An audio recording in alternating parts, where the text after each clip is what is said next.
First of all, which language should I speak? English, Hindi or Gujarati? Okay, I do not know. It is a confused voice. Anyway, we will have voting. It's a democratic country, na? So we will have voting. So you will have only one vote at a time. Huh? Don't give twice, 2 or 3 times. You have to give only once. I will ask questions. Which language? You have to raise hands.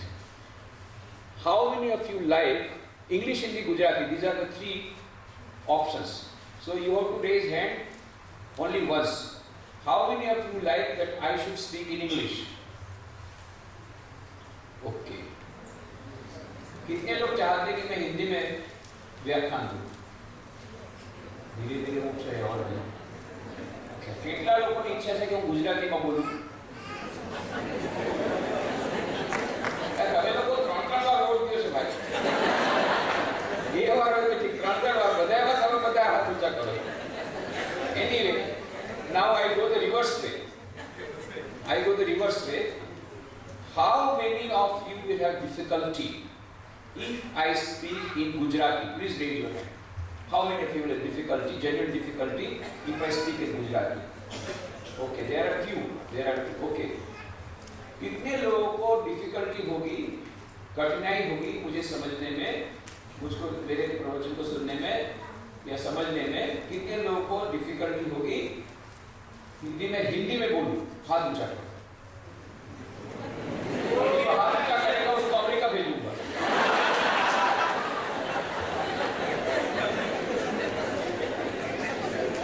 तो अभी decision ये हुआ कि हिंदी सब लोग समझते हैं, English कुछ लोग ज्यादा अच्छी तरह समझते हैं क्योंकि भारतवर्षी हैं. तो जो भी होगा, the situation at present is a paradox that this is Maharaja Sayaji University is great because this is the first university having English medium. So that pride also we have got. So we are proud that we are able to speak English, and it is because we are, mind you, it is because today India is becoming a superpower, and in many areas we are ahead of China because of one single reason. In one field, India is still excelling, and that is the language English, because of which China is falling behind.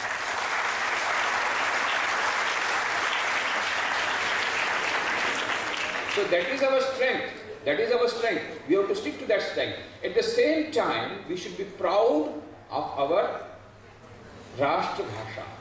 We must be proud of our mother tongue. We must be proud of our Indian language. दोनों होना चाहिए. तो English भी सीखना है और हिंदी भी सीखना है, और हिंदी में हम लोग बात ज़्यादा करेंगे. अभी कुछ लोगों ने गुजराती कहा, कुछ लोगों ने इंग्लिश कहा, तो हम लोग ऐसा काम करेंगे, आज खिचड़ी आपको बताएंगे, खिचड़ी भाषा. हमारे रामकृष्ण मिशन में, आप लोगों को मालूम है रामकृष्ण मिशन, आप लोग नहीं आए होंगे तो जरूर आना. दिलाराम बंगलो सर्किट हाउस के सामने है, रेलवे स्टेशन के पास में. रामकृष्ण मिशन का एक ब्रांच सेंटर भी बन गया. 18 अप्रैल 2005 को गुजरात सरकार ने वह ऐतिहासिक दिलाराम बंगलो रामकृष्ण मिशन को सौंप दिया ताकि वहां पर स्मृति मंदिर बनाया जा सके. और क्यों? क्योंकि स्वामी विवेकानंद स्वयं वहां पर रहे थे. He himself stayed, Swami Vivekananda. In 1892, 1892 में तत्कालीन दीवान मणिभाई जसभाई के अतिथि के रूप में स्वामी विवेकानंद उसी दिलाराम बंगलो में रहे थे. इसलिए हमने गुजरात सरकार को कहा कि आप हमको ये बंगला दे दीजिए तो हम इसको स्मृति मंदिर बनाएंगे. तो 18 अप्रैल 2005 को बंगला मिला. तब से वह जो बड़ौदा में रामकृष्ण मिशन का ऑफिशियल ब्रांच सेंटर शुरू हो गया. आप जैसे जानते हैं रामकृष्ण मठ मिशन की स्थापना स्वामी विवेकानंद ने की थी 1897 में, 1897 में. क्यों? उनके गुरु ने कहा था शिव ज्ञान से जीव सेवा. यह जो आदर्श उन्होंने रखा था उसको मूर्त स्वरूप देने के लिए स्वामी विवेकानंद ने रामकृष्ण मिशन की स्थापना की. उसके 173 ब्रांच सेंटर्स हैं, 173 ब्रांच सेंटर्स हैं सारे विश्व में. 40 विदेश में है, बाकी भारत में है. उसमें से 4 गुजरात में है, राजकोट, लिमडी, पोरबंदर, और चौथा प्रारंभ हुआ है बड़ौदा. 18 अप्रैल 2005 को। उसके अलावा 1000 सेंटर ऐसे जिनका संचालन हम लोग नहीं करते, हमारे भक्त मित्र करते हैं, जैसे गांधीनगर, अहमदाबाद, सूरत, भावनगर, जूनागढ़ वगैरह। उनका ये ऐसे जो 1000 से अधिक सेंटर हैं पूरे भारतवर्ष में, जो कि अनौपचारिक केंद्र हमारे गृहस्थ भक्त उसको चलाते हैं। तो जो भी होगा, ये पूरे रामकृष्ण मठ मिशन की बहुत सारी एक्टिविटीज है। हमारे 14 इंडोर हॉस्पिटल है, जिसमें करीब 1 करोड़ पेशेंट्स को, दर्दियों को निःशुल्क हम लोग सेवा देते हैं। ये रोगी नारायण की सेवा करते हैं, दरिद्र नारायण की सेवा के लिए बड़े बड़े रूरल ट्राइबल डेवलपमेंट प्रोजेक्ट्स हैं। 6000 एजुकेशनल इंस्टीट्यूशन है जहाँ पर 6 लाख विद्यार्थी पढ़ते हैं। वैल्यू एजुकेशन के लिए बहुत सारी संस्थाएं हैं, बहुत प्रकार के कल्चरल स्पिरिचुअल एक्टिविटीज़ हैं। और खास तो डिजास्टर मैनेजमेंट, जहाँ जब जब कोई डिजास्टर आती है, आपत्ति आती है, तुरंत हम लोग रिलीफ वर्क करते हैं। ऐसी बहुत सारी प्रवृत्तियाँ हैं। उसमें से ये तो बड़ौदा सेंटर में भी लगभग सभी प्रकार की प्रवृत्तियां हैं। मोबाइल मेडिकल यूनिट है, लाइब्रेरी है, और वीडियो लाइब्रेरी भी सारी शुरू कर दी गई है। आप लोग वीडियो DVD ले जा सकते हैं घर में। बुक स्टॉल है, मेडिटेशन हॉल है, जिस जगह पर स्वामी विवेकानंद रहे थे उसको हमने मेडिटेशन हॉल बनाया है। स्लम डेवलपमेंट प्रोजेक्ट है। ऐसे बहुत प्रकार की प्रवृत्तियां हैं। तो हमारे यहाँ रामकृष्ण मिशन बड़ौदा में कुछ लोग ऐसे हैं जो प्रतिदिन आते हैं, डेली पैसेंजर। रोज शाम को प्रार्थना होती है 6:30 बजे, प्रार्थना करने, ध्यान करने के लिए रोज आते हैं।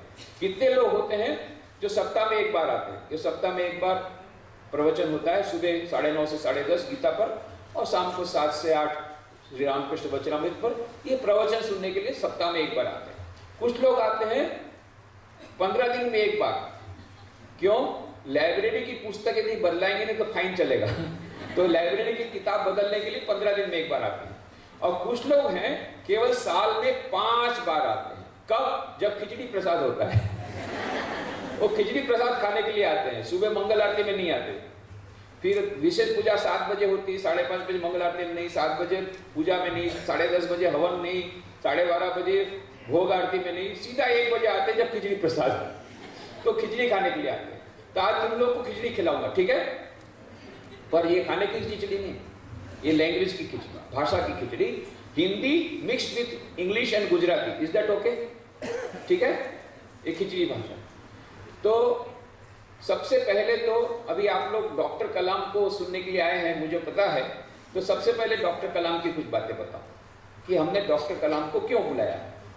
तो डॉक्टर कलाम से हमारी बहुत पुरानी दोस्ती है। रामकृष्ण मिशन के कई सेंटर में वो आए हैं। रामकृष्ण मिशन के साथ उनका बहुत गहरा संबंध है। और खास करके रामकृष्ण मिशन के जो प्रवृत्तियों के साथ वो जुड़े हुए हैं बहुत वर्षों से, खास करके युवक लोगों के लिए जो हम लोग यूथ कन्वेंशन करते हैं उसमें उनको बुलाते इसलिए क्योंकि वो भी युवकों को प्यार करते हैं। स्वामी विवेकानंद युवकों से प्यार करते थे। स्वामी विवेकानंद कहते थे my faith is in the younger generation. ये भी युवकों को प्यार करते, युवकों से मिलते हैं। और दूसरा, वो भारत को प्यार करते हैं। स्वामी विवेकानंद कहते थे लव इंडिया, ये उनका संदेश था। मिस मैकलाउड ने एक बार पूछा स्वामी विवेकानंद को, मिस मैकलाउड स्वामी विवेकानंद की अमेरिकन शिष्या थी, तो उन्होंने एक बार पूछा Swami ji how can I serve you, मैं कैसे आपकी सेवा कर सकती हूँ? तो स्वामी जी ने कहा लव इंडिया, भारत को प्यार करो, ये स्वामी जी ने कहा था। तो स्वामी जी चाहते थे, देशभक्ति के बारे में स्वामी विवेकानंद की बातें आप लोग को मालूम ही है, तो ये भी भारत को प्यार करते हैं। तो डॉक्टर कलाम के सबसे पहले मैं जब यहाँ पर, अभी तो 2006 से हम लोग का ट्रांसपोर्ट होता रहता है, इतने सारे सेंटर है ना, अभी मैं यहाँ पर हूँ। उसके पहले 8 साल में, अभी यहाँ पर 2005 से हूँ। उसके पहले 8 साल पोरबंदर था। पोरबंदर में भी भोजेश्वर बंगलो है जहाँ पर स्वामी विवेकानंद रहे थे, उसको स्मृति बंदर बनाने के लिए हम लोगों ने वहाँ आश्रम बनाया, वहाँ मैं 8 साल था। उसके पहले 10 साल राजकोट में था। श्री रामकृष्ण ज्योत गुजराती मंथली का मैं एडिटिंग करता था। अभी ये सर्वस्थानंद जी महाराज एडिटिंग करते हैं, उसके पहले मैं करता था। उसके पहले मैं रांची में था, झारखंड में। उस समय बिहार में था, अभी झारखंड हो गया। वहाँ 10 साल था। ऐसे हम लोग का ट्रांसफर होते रहता। तो जब मैं पोरबंदर में था उस समय सारे देश में जाता था, युवक लोगों से बातें करता था। मैंने 1000 से ज़्यादा युवा शिविर की, व्यक्तित्व विकास की शिविर, टोटल पर्सनालिटी डेवलपमेंट, ये सब शिविरें की। तो उसमें मैं कहता था स्वामी विवेकानंद के बारे में कि स्वामी विवेकानंद का संदेश आज कितना प्रासंगिक है। और स्वामी विवेकानंद ने, वो तो भविष्यवेता नहीं थे, युग दृष्टा थे। उन्होंने कहा था India will become so great that its past glory will fade into insignificance. Bharat इतना महान बनेगा कि इसकी प्राचीन महिमा म्लान हो जाएगी। ये सब मैं जब कहता था, युवक लोग कहते हैं क्या बात करते हैं, अभी की परिस्थिति देखती है हमको तो लगता नहीं है कि भारत इतना महान बनेगा। देखिए ना कितना भ्रष्टाचार है, चारों ओर भ्रष्टाचार, और कितने इस प्रकार के रोज नए नए, पहले तो 10,000 करोड़ रुपए का घास चारा वहां से प्रारंभ हुआ, फिर 1,86,000 करोड़ रुपया, अभी पता नहीं नेक्स्ट फिगर क्या होगा। ऐसा होता ही जा रहा है सब, कितने प्रकार के, और आप बोलते भारत महान होगा, इस प्रकार से मुझे कहते थे। तब मैंने आज से लगभग 10 साल पहले जब पहली बार जब डॉक्टर कलाम की किताब निकली, India 2020 a vision of the new millennium, ये पुस्तक जब पढ़ी तो उसमें उन्होंने स्टैटिस्टिक्स दिए थे किस प्रकार से साइंस, टेक्नोलॉजी, इस सभी क्षेत्र में भारत महान बढ़ रहा है, इंफॉर्मेशन टेक्नोलॉजी, जेनेटिक इंजीनियरिंग, ये सब उन्होंने फिगर्स दिए थे, और पूरा प्लान प्रोग्राम दिया था 2020 तक में, how India can become a developed country, विकसित भारत कैसे बन सकता है, उसका पूरा ब्लूप्रिंट दिया था। तब मैं ये फैक्ट मेरे लिए बहुत सहज हो गया। देखो, केवल स्वामी विवेकानंद कहते थे इंडिया भारत बनेगा, ऐसा नहीं, ये बड़े साइंटिस्ट भी फैक्ट्स एंड फिगर्स के साथ बोल रहे हैं नहीं भारत महान बनेगा। तो ये मेरे लिए अच्छा हुआ, तो मैं उनको कोट करता था। फिर मैंने कहा, आप लोगों को मालूम है 26 जनवरी 2001 को भूकंप आया था, तो जैसा कि रामकृष्ण मिशन की प्रथा है, पहले दिन से हम लोग राहत कार्य प्रारंभ कर देते हैं। तो और हम लोग तो बाबा जी लोग हैं, हमारा काम क्या है मालूम है? मेन बिजनेस भीख मांगना ये हमारा मेन बिजनेस है। तो हम लोगों ने पहले दिन से भीख मांगना शुरू कर दिया। हमारे जितने अमेरिका के, बंबई के, सब जगह डिवोटी सबको बोला बहुत बड़ा भूकंप आया है, बहुत बड़ा काम करना पड़ेगा। तो हम लोगों ने भीख मांगना शुरू किया, 20 करोड़ रुपए इकट्ठे किए, और 20 करोड़ रुपए से हम लोगों ने 81 स्कूल बिल्डिंग बनाई, 81 school building, government school building, और 6 कॉलोनीज बनाई। उसमें से जो 37 स्कूलें हम लोगों ने पोरबंदर में बनाई, पोरबंदर जिले में, जो कि खराब हो गई। वो 37 स्कूलें हमने जो पोरबंदर बनाई, उसमें से एक स्कूल का उद्घाटन करने के लिए डॉक्टर कलाम को हमने लिखा। उस समय वो राष्ट्रपति नहीं थे, भारत रत्न थे, और उन्होंने रिटायरमेंट लिया था। तो हमने कहा कि अभी वो रिटायरमेंट ले लिया है, युवकों को मिलने का, यहाँ हम लोग बहुत सारे युवकों को बुलाएंगे, आप आइए। तो पहले तो उन्होंने कहा कि स्वामी जी मैं ट्राई करूंगा। फिर उसके बाद में मैंने सुना कि वो राजकोट आने वाले हैं क्राइस्ट कॉलेज के फंक्शन में 25 दिसंबर 2001 को। तो मैं राजकोट गया, राजकोट जा करके मैंने मैसेज भेजा, संदेश भेजा कि मैं आपसे मिलना चाहता हूं, तो निमंत्रण देने के लिए। तो कहाँ मिलूं, एयरपोर्ट में मिलूं या आप जहाँ ठहरे वहाँ मिले? तो उन्होंने कहा स्वामी जी, उन्होंने मैसेज भिजवाया, स्वामी जी आप सन्यासी हैं, मुझे आपके पास आना चाहिए, मैं आपके आश्रम में आऊँगा। इतनी ह्यूमिलिटी है, इतनी नम्रता है। और उनका बहुत व्यस्त कार्यक्रम था, उनको शाम की फ्लाइट से जाना था, फिर भी कार्यक्रम समाप्त करके फ्लाइट में जाते थे, बीच में आए रामकृष्ण आश्रम राजकोट में। आकर के बाद में उनको एग्जीबिशन बताया, तो उन्होंने प्रश्न पूछा मुझे, Swami ji they are telling you can't become a monk because you are not married, is it not? Swami ji can I not become a monk? Swami ji वो लोग बोलते हैं कि आप सन्यासी नहीं बन सकते क्योंकि आपने शादी नहीं की, तो सन्यासी कैसे बनेंगे?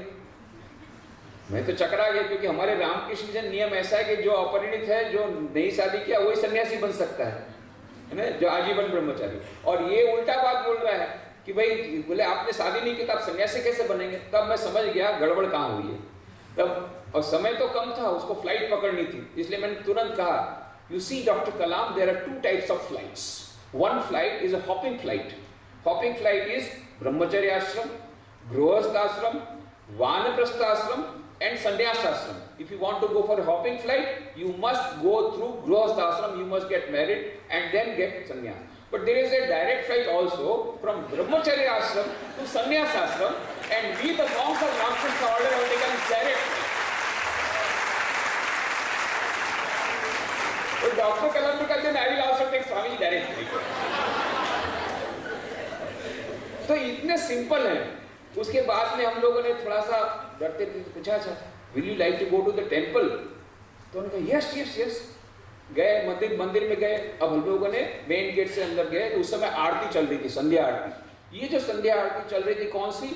हमारे जितने सेंटर्स में यही आरती चलती है, प्रार्थना, जो कि स्वामी विवेकानंद ने खुद ने उसको कंपोज किया था, खुद उन्होंने वो प्रार्थना लिखी थी और गीत उन्होंने, म्यूजिक भी उन्होंने दिया था। तो ये जाकर के doctor Kalam, Swami ji can I speak to the students? वो जो विद्यार्थी लोग आगे बैठे थे फ्रंट में, पूरा जा करके क्रॉस करके आगे जा करके विद्यार्थी साथ बैठ गए, जो स्टूडेंट्स लोग गा रहे थे, और जाकर के एकदम समाधि में चले गए, ध्यान में डूब गए। अब ये सेक्रेटरी लोग हम लोग को बोले, स्वामी जी इनको जल्दी उठाइए उठाइए, प्लेन की देर हो रही है। अब उसको कितना भी बोले, कान में बोला, डॉक्टर कलाम गेटिंग लेट, क्या करें समाधि में। फिर जाकर उनको जोर से पकड़ के इनका कंधा हिलाया, तब जाकर के ऐसे खड़े खड़े, doctor Kalam we are getting late for plane. तो तुरंत 10 मिनट पर ध्यान किया, तो ऐसा गहरा ध्यान किया, तुरंत उठे, उठ करके मंदिर के नीचे आए और उनके जो जूते रखे थे, जूते पहने नहीं, उसको हाथ में पकड़ा, हाथ में पकड़ के दौड़े, दौड़ करके गाड़ी में बैठे और बाद में जूते पहने। फिर हमारे स्वामी जी बस, डॉक्टर कलाम व्हाट हैपेंड? तो उन्होंने कहा, you see Swami ji, the music was divine, it entered into my ears, then it entered into my heart, then it entered into my soul and I was lost. कहते स्वामी जी वो music इतना, संगीत इतना दिव्य था कि पहले कानों में गया, फिर हृदय में गया, फिर मेरे आत्मा में चला गया और फिर मैं अपना को भूल गया। उन्होंने समाधि शब्द यूज नहीं किया, पर यह कहा कि I was lost in meditation. और फिर उन्होंने इग्नाइटेड माइंड्स नाम की जो किताब लिखी, उसमें देखना, when I was in Rajkot I had this feeling that I was lost in meditation. I had, for the first time, I had an experience that that time becomes indeterminate when you enter into that super conscious state. इसका first hand experience मुझे राजकोट में मिला और बाद में पोरबंदर में भी, जहां जहां स्वामी जी रहते, उस कमरे में मेरे को सेम एक्सपीरियंस मिला, ऐसा डॉक्टर कलाम ने कहा। इसीलिए इस बार जब 30 मार्च को आए थे, 2008 में आए थे हमारे रामकृष्ण मिशन बड़ौदा में, दिलाराम बंगलो में, तो मैंने इस बार उनको बैठाया नहीं, क्योंकि उनको बहुत कम टाइम था, बैठने से समाधि में चले जाएंगे, तो उनको बैठा ही नहीं, तो खड़े खड़े समाधि में चले गए। खड़े देख रहे हैं हमारा श्राइन, स्वामी विवेकानंद का फोटो देख रहे हैं तो देख ही रहे हैं। फिर उनको बोला, भाई